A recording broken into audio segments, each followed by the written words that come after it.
So once again, Jerry Jones and the Dallas Cowboys are following the exact same strategy that they followed last year when it comes to the Micah Parsons contract. And I think it's no surprise that we're sitting at June 16th and there's still not been a deal done. And I think we saw last year, most recently, how Jerry Jones likes to operate, how the Cowboys like to operate when it comes to these big long-term deals. They don't care to be the first one to get these deals done so that they can save a little bit of money on these contracts. They seem to be okay with letting it ride out and getting these deals done after some other players at the same position get massive deals, which then forces them to pay their guy a little bit more money. And last year, looking at Dak getting signed early September, CeeDee Lamb getting signed like August 27th, it wouldn't be surprising if this Micah Parsons situation continues to drag on into training camp into late August, because that's exactly what the Cowboys did last year. And I want to read a short excerpt regarding some information that came out recently. And this is from Kerryon Williams on Pro Football Talk. They share some information from a Clarence Hill All-City DLLS article.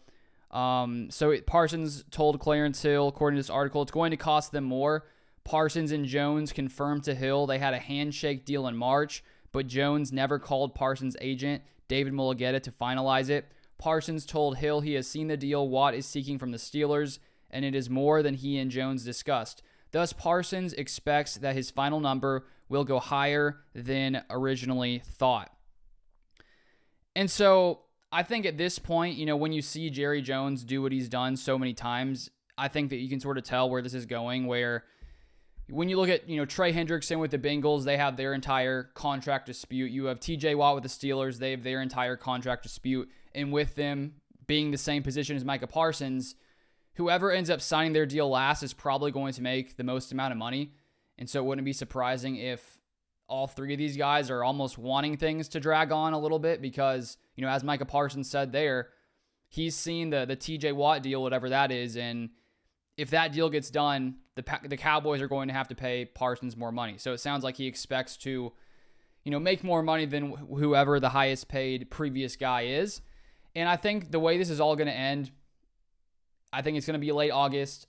Odds are the Trey Hendrickson deal and the TJ Watt deal are done, and then the Cowboys end up paying Micah Parsons a ton of money, maybe $42, $43 million per year, depending on what those other guys get.